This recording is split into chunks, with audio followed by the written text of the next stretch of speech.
falar para outras formas de expressão criativa, para as artes plásticas. E agora vamos ouvir a professora Egídia Souto, que é também membro da comissão científica desta conferência. E a professora Egídia Souto é professora associada na Universidade de Sorbonne Nouvelle e é também investigadora associada de centros de investigação da Universidade de Porto, o CREPAL e CEUP, e também do CESA, aqui do ISEG. A professora Souto tem trabalhado com museologia e artes, nomeadamente colaborando com os Museu do Branly-Jacques Chirac, o Museu d'Aper e o Museu de l'Homme. Desculpem a minha pronúncia francesa terrível. Então, pronto, bem-vinda a professora Egídia Souto, que vai falar sobre a obra de Gonçalo Mabunda. Muito obrigada pela apresentação. Antes de mais, eu queria agradecer muito, em primeiro, à professora Ana Mafalda Leite. Eu devo dizer-vos que o meu primeiro trabalho alimentar, não vou exagerar um bocadinho, mas foi quase para comprar a obra completa na altura, e os primeiros estudos críticos que li foi os estudos da professora Ana Mafalda Leite. Fui também estudante do professor Labon, que muitos aqui conhecem, portanto eu estou muito contente, obviamente, por estar aqui. Agradeço também às minhas colegas por esta organização e contar-vos uma pequena história, porque afinal, como dissemos ontem, como falou muito bem Mia Couto, estas histórias são as coisas que nós nos lembramos. Realmente tudo isto é circular, como diz Amadou Hampâté-Bâ, de quem eu gosto muito, tudo é livre, tudo é independente e tudo está ligado. De facto, há 15 anos atrás, estava eu a trabalhar para o Museu d'Aper, com o qual colaborei durante 7 anos. Para quem não sabe, o Museu d'Aper foi um dos primeiros museus privados a promover a arte africana, longe de um contexto etnográfico. E depois trabalhei 15 anos no Museu do Quai Branly, que é a África, a Ásia, a Oceania e a América, muito mais tarde. E na altura o museu mandou-me para cá, para a Gulbenkian, fazer pesquisa sobre os artistas contemporâneos. Na altura foi Angola, mas foi assim que eu conheci os artistas contemporâneos. E para responder ao colega, não foi através de exposições portuguesas, não foi nos manuais escolares, muito menos nos manuais escolares, foi a trabalhar para instituições francesas, alemãs, com quem colaboro. Pronto, fechando este pequeno parênteses também, se me permitirem mais 2 minutos antes de começar a contar o tempo, agradeço também à professora Uto por ter citado este artigo e só vos digo que esse artigo foi escrito sob Mia Couto com a professora Celeste. Foi um colóquio que teve lugar na Universidade do Porto. Eu colaboro com o Centro de Estudos Africanos e com o Instituto de Filosofia e foi muito engraçado porque lancei o desafio a colegas da antropologia. Eu trabalho muito na antropologia, arqueologia, e lancei também o debate com os colegas da filosofia para organizarmos um colóquio chamado Mitos da Origem. Bom, na altura, isto foi o meu bebé do confinamento. Passei 1 ano a organizar o colóquio e no dia em que nós chegamos ao Porto, os colegas disseram: não é possível, hoje há um novo confinamento em Portugal. Bom, o colóquio aconteceu, éramos quase os únicos e foi o único texto literário num colóquio de antropologia e de arqueologia. Bom, eu costumo dizer que os textos de Mia Couto resolvem quase todos os problemas existenciais. Bom, dito isto, eu vou tentar ser muito organizada e, sobretudo, organizada no tempo, porque é o problema, como alguns já disseram, dos professores, nós falamos demasiado. Bem,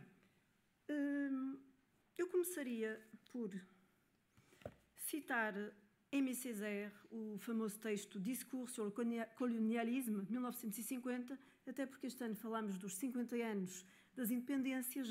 Gonçalo Mabunda tem 50 anos este ano e eu penso que nunca este texto foi tão atual. Uma civilização que escolhe fechar os olhos aos seus problemas mais cruciais é uma civilização doente. Eu diria que hoje, mais do que nunca, é importante que a arte se inscreva num cruzamento entre memória, política e estética. Bom, Gonçalo Mabunda, nascido em 1975, como todos sabem, é filho de um país devastado pela Guerra Civil, 77-92, e o artista converte a matéria bélica, armas desativadas, balas, cartuchos, granadas, carcaças de minas terrestres, cápsulas de bombas, gatilhos de revólveres, em esculturas, máscaras e tronos, transformando os instrumentos de morte em veículos de reflexão, beleza e dignidade. Sem dúvida, a sua arte é simultaneamente testemunho histórico, gesto de reconciliação e, sem dúvida, um ato político de grande coragem. Ele inscreve o trauma coletivo no espaço público e projeta a sua experiência moçambicana no debate sobre a violência, criação artística. Esta transformação simbólica aproxima-se daquilo que Akil Mbembe denomina de necropolítica, isto é, o exercício de poder sobre a vida e a morte. Eu deixarei para o trabalho escrito toda a teoria. Se a guerra civil moçambicana foi uma expressão brutal desta economia da morte, a obra de Mabunda representa a sua subversão. O gesto do artista é, pois, ontológico e político.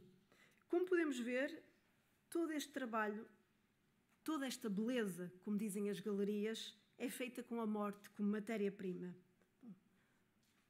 Isto já sou eu muito organizado, nas 3 partes que vos vou tentar mostrar rapidamente. A primeira parte será sobre esta transformação material das armas em memória estética. A segunda parte, a reconfiguração crítica dos símbolos tradicionais africanos, sobretudo as máscaras e os tronos, e a constituição de uma estética de resiliência marcada pela circulação internacional da obra e pela inscrição no espaço moçambicano. Eu só queria, antes de começar, toda a gente... isto não está... Pois é, desculpem lá, estou a passar no meu computador e a não passar aqui. Bom, eu só... Não, toda a gente, vocês conhecem, certamente, muitos que aqui estão conhecem o artista, e antes de eu começar a falar da obra dele, eu só queria mostrar esta primeira imagem e comentar que este artista está praticamente em todo o mundo. Como diria o pensador da criolidade, Edouard Glissant, age no lugar onde estás, pensa no mundo. Portanto, podem ver estas instituições e, sem dúvida, ver que ele está mais representado no estrangeiro do que no resto dos continentes. Ou melhor, desculpem, mais representado no estrangeiro do que em Moçambique. Portanto, foi a partir de grandes exposições globais, como o Magicien de la Terre, em 1989, e mais tarde África Remix, 2004 até 2007, que a chamada arte contemporânea africana ganhou um novo ímpeto e despertou o interesse e o reconhecimento no cenário internacional e até mesmo nos mercados de investimento. Bom, depois da conferência de ontem, na Faculdade de Economia, eu dediquei-me a ver, eu nunca tinha feito isso, a ver o capital económico do crescimento da arte contemporânea. Bom, não vos vou dar aqui porque fiquei bastante assustada, mas devo dizer-vos que, segundo o Jornal des Arts e a revista Capital, o mercado subiu 46,4% entre 2013 e 2023.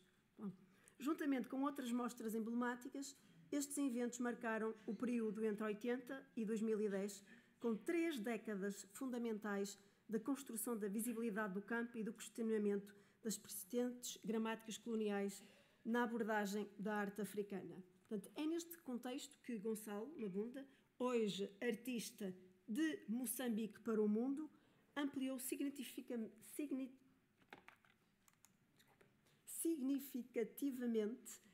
a sua presença internacional.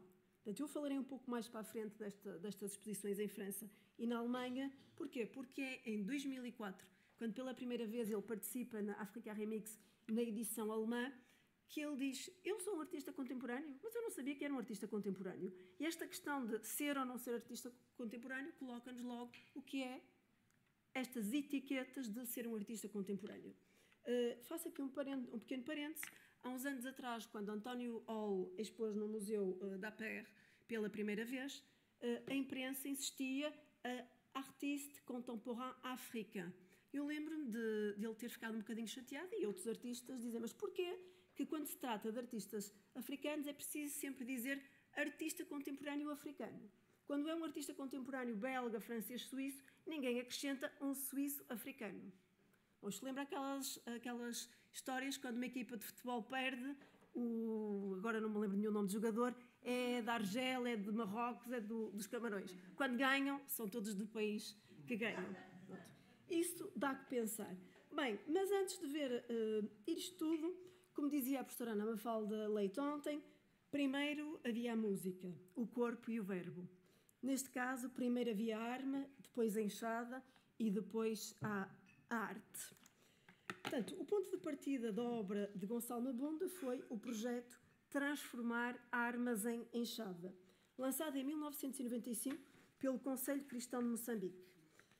Esta iniciativa recolheu e desativou centenas de armas, centenas de milhares de armas.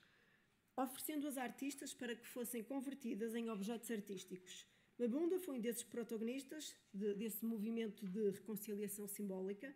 O seu ateliê em Maputo, onde, segundo ele, ainda explodem alguns desses artefactos de guerra, transformou-se num espaço de metamorfose. As Kalashnikovs AK-47, as metralhadoras, os foguetes são desmontados, cortados, selados, soldados, reaparecendo sob a forma de tronos, tótems e máscaras. Este gesto é mais do que uma operação plástica. O ferro frio e oxidado das armas preserva a memória da violência, mas a sua organização em formas estéticas confere-lhe um novo sentido. Como afirma o próprio artista, as minhas peças provam que os objetos de violência podem ser transformados em algo positivo e belo. Representam a resiliência e a criatividade das sociedades civis. Portanto, a minha questão é, cada escultura torna-se um objeto silencioso, um fragmento da história, muitas vezes mostram um próprio corpo acorrentado.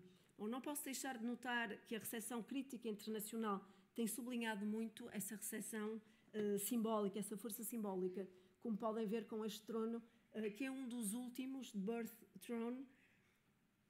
Quando olham pela primeira vez com as luzes das galerias ou nas Bienais de Arte de Veneza, estão a ver o lapsus Veneza e beleza, aquilo que sai várias vezes é: que bonito! O que é? Feito com madeira? Feito com marfim? Não, são armas. Eu tenho a certeza que já estou num desses fecheiros franceses, porque passei as últimas semanas a ver a composição das armas e a história da venda das armas no tempo de guerra. Portanto, segundo a Atom Cohen Gallery, cito, Mabunda sola juntos instrumentos ameaçadores de morte, em objetos esteticamente enganosos. Será marfim? Tudo isto é fundido com minúcia para sugerir novos significados. Para a plataforma de vendas, uma das mais cotadas nos últimos tempos, P5 Magazine, ele é, cito, um artista ativista que transforma símbolos de violência em obras que ecoam mensagens poderosas de paz. Já a meia página no jornal Le Monde, durante a Africa Remix, estas esculturas, cito, difundem uma visão positiva da cultura moçambicana, durante anos considerado o país mais pobre do mundo, até que, enfim, as armas são transformadas em operações dedicadas à arte. Neste sentido, Mabunda prolonga uma tradição moçambicana em que a arte e a política são inseparáveis. Desde a luta da libertação, a produção artística foi concebida como parte integrante da resistência e da reconstrução nacional. Bom, poderia ser para outra comunicação, mas pensemos na arte Maconde, que também financiou nos anos 50, 60 o conflito. Escultores e pintores como Malangatana converteram o sofrimento em forma iconográfica de libertação e deram asas ao sonho coletivo. Mabunda, quanto a ele, é um herdeiro e reinventa esse gesto, operando aquilo que eu chamo de arqueologia da esperança. Depois vocês podem ler isto tudo.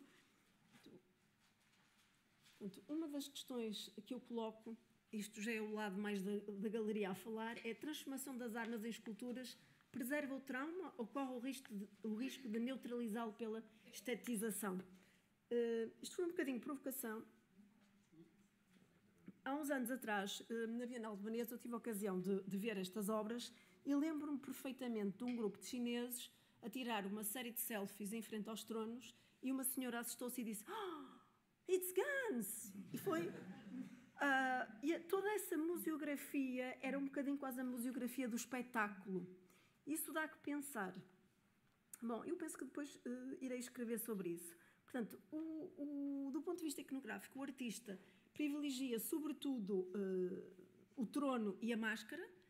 Ambos possuem raízes africanas na tradição escultórica, mas o seu trabalho é investido de crítica e de uma densidade política. Portanto, o trono é, por excelência, um símbolo de autoridade e legitimidade. Ao reconstruí-lo com baionetas, com pistolas, com canos de metralhadora, e eu descobri aqui este gadget que tão bem vêem, não podemos deixar de pensar aqui que temos, não sei o que é que cada um vê, não é? Porque depois isto pode ser muito simbólico, mas eu vejo aqui alguém que diz, não me abatam. Todos estes tronos não são só, reparem, nunca há figuras humanas nos tronos de Gonçalo Mabunda. Mesmo no espaço das galerias, o espaço, bom, eu vou falar um bocadinho mais à frente deste espaço do White Cube, mas quase sempre é algo de solitário. Mas eu vejo aqui as pessoas, eu vejo aqui os rostos, vejo aqui os vultos, e vejo aqui, vocês conseguem ver aqui um humano? Pronto. Não vimos nada e tudo isto aqui, vem claramente o revólver. Se houver aqui um especialista de armas, poderá fazer aqui todo um estudo e reconhecer as armas que aqui estão. Portanto, Mabunda ironiza a genealogia do poder político antigo e atual, revelando a violência estrutural que sustenta as hierarquias e os regimes de dominação. É interessante ver os títulos das obras. Trono de um rei africano, sentado na crise dos homens, um trono de um mundo sem revoltas.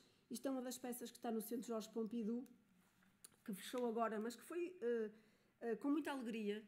Esta obra é mostrada às escolas em França. As visitas guiadas incluem uma visita à sala onde está esta obra. Portanto, ele ironiza a genealogia do poder político e revela, como disse, as hierarquias dos regimes de dominação. Há uma série que se chama Game of Thrones. Eu vou passar um bocadinho aqui as imagens. Porque eu própria confesso que me entusiasmei a fazer pesquisa nas galerias. Vêem claramente aqui o rosto e a máscara. O trono do negociador, também. O trono plural. E numa das séries que se chama, vou passar um bocadinho para a frente, fechem os olhos para não verem tudo, aqui a instalação de Game of Thrones, que é um projeto numa galeria do Dubai.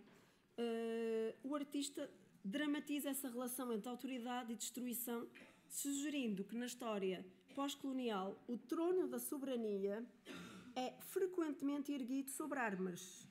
Eu não posso deixar de pensar na minha primeira aula de História de Moçambique, que foi sabermos de cor toda a história da bandeira de Moçambique. Bom, escusado será contar a história. Portanto, estes tronos mais parecem instrumentos de tortura. Eu volto um bocadinho para trás. Como aqui, claramente, parece-me um trono, um instrumento da Idade Média ou da Inquisição. E Flávio Tonetti fala de cama de faquir. Outros teóricos e outros críticos, alguns comentários nas folhas de sala de galerias falam de, cito, um pós-pop fashion. Digamos que a cadeira, enquanto símbolo de poder, eu agora queria mostrar-vos isso, a cadeira, enquanto símbolo de poder, converte-se num dispositivo de luto, uma metáfora visual do autoritarismo, mas também da ausência. Em algumas destas cadeiras, como puderam ver, há fantasmas do passado, espíritos menos recomendáveis, e hoje de manhã falava-se disso, desses espíritos que assombram a noite, certamente de muitos. Nestas cadeiras vemos revólveres e lembro 7 milhões de armas deixadas após o final da Guerra Civil. Pensemos novamente neste trono, o trono plural, numa das obras que foi exposta na exposição para falar também do problema do colonialismo. No entanto, se pensarmos neste dispositivo museográfico, podemos pensar que o White Cube das galerias cria uma tensão entre estética e ética. Por excelência, o White Cube valoriza a contemplação estética e tende a apagar o passado. Ou melhor, tende a apagar o contexto. Ora, a arte africana simbólica, ainda mais a arte contemporânea, exige um olhar ético e relacional. Exige a responsabilidade. A questão não é o que vemos. A questão é de onde vemos e o que queremos ver. Ora, se não virmos, corremos o risco de pensar que as esculturas e os tronos de Mabunda, expostas no White Cube, podem ser vistas como belas abstrações formais, perdendo todo o seu contexto e o eco da guerra que as originou. Aliás, como alguns poderão pensar, numa economia mais voltada para o mercado da arte, como é que o artista entra dentro desta lógica, entre grandes aspas, de capitalismo globalista da arte contemporânea? Bom, Gonçalo Mabunda respondeu a isso e disse: eu faço arte para os turistas que ainda querem máscaras em madeira, máscaras típicas, e faço arte mais dissuasiva e mais lancinante para as galerias. Portanto, dá que pensar também nestas referências ao passado e ao presente e aquilo que as galerias querem quando se trata de arte africana. Bom, eu poderia falar muito disso, mas eu queria só mostrar-vos aqui, como vos falei do White Cube, nesta exposição em Londres, e referir-vos, tenho mais 5 minutos, não é? 3 minutos? Bom, ótimo. 3 minutos para uma página é possível. E referir-vos que a cadeira e o trono é algo que por si só evoca a questão da colonização. Porquê? O trono como objeto contemporâneo, o trono, sobretudo o trono com encosto, relembra as cadeiras trazidas pelos portugueses. Eu não posso deixar de mostrar-vos aqui alguns exemplos destas cadeiras de chefe e de falar desta interpenetração cultural. Vou passar só um bocadinho e mostrar-vos alguns dos tronos, não de Moçambique, eu peço desculpa, mas porque trabalhei mais sobre estas questões em Angola, mas mostrar-vos esta cadeira que foi exposta em Paris pela primeira vez e que conseguimos trazê-la do Museu Nacional de Antropologia de Luanda. É um trono, ilustra cenas políticas, rituais de iniciação, mitos, e esta tem uma particularidade, é um trono de poder. Portanto, um trono de iniciação, poderíamos falar muito mais, e aqui, tal como as obras de Mabunda, conseguimos ver, e aqui precisaria de mais tempo para interpretar cada um destes elementos, mas o trono representa sempre, ainda que um chefe não esteja, representa a força, e as máscaras, por sua vez, remetem a uma ancestralidade. Estes objetos são mediadores entre o passado e o futuro. Eu vou terminar só quero mostrar-vos algumas máscaras.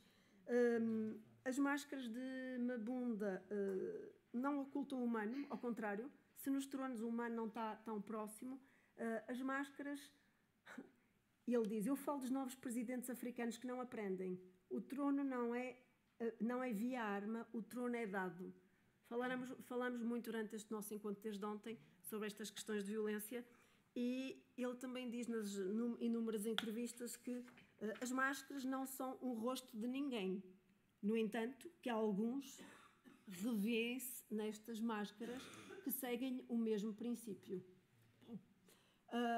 Termino só dizendo que, vou passar um bocadinho à frente, que não é só Gonçalo Mabunda que se serve deste material bélico para produzir. António Wall, o artista António Wall de Angola, também foi pioneiro e viu várias vezes as obras deles serem proibidas até da exposição, e também nestas esculturas que são inspiradas pela arte Chokwe, também, como veem aqui, reconhecem, utiliza tanques de guerra, entre outros elementos. Bom, esta resiliência coletiva, devo dizer-vos que se encontra em várias obras, e eu estou a tentar falar um bocadinho mais rápido, então deixem-me só mostrar-vos outros artistas, Abdoulaye Diassouba, só para vos mostrar que neste contexto, eu vou terminar por aqui, que neste contexto, artistas da Costa de Marfim, da República Democrática do Congo, como é o caso desta artista Lucy Kameskafra, que em 2002, para a exposição de Genebra, também, através de um trabalho de tecelagem, borda para contar a história. Bom, termino, e agora são as minhas palavras de conclusão, só para vos dizer que se África Remix foi a primeira exposição que mostrou mais de 80 artistas de 25 países africanos e da diáspora, esta exposição marcou uma museologia contemporânea, e pela primeira vez a criação contemporânea e a criação africana foi apresentada não como exótica ou periférica, mas como parte integrante do contemporâneo geral. Bom, sem dúvida, a obra de Gonçalo Mabunda exemplifica o poder da arte como gesto político e, sublinho, memorial, e, mais do que objetos de contemplação, estes objetos são monumentos de consciência. Eles ensinam que o trauma pode ser inscrito e não apagado, que o ferro pode ser reanimado e que a estética pode ser uma via de cura. No circuito internacional, o artista inscreve a experiência moçambicana da arte contemporânea, mas preserva a especificidade de um gesto que nasceu da guerra. A arte recorda-nos que o poder pode ser desarmado pela imaginação e pela criação e que a beleza pode vir da morte. Lembrem-se, Picasso dizia que a pintura não é feita para decorar os apartamentos, que é um instrumento de guerra ofensivo e defensivo contra o inimigo. Hoje, são os artistas africanos que retomam esse impulso, transformando a arte em instrumento de resistência e fazem história. Portanto, penso que a arte surge como um lugar de reparação e crítica e estes dias têm mostrado como um lugar de esperança. Muito obrigada.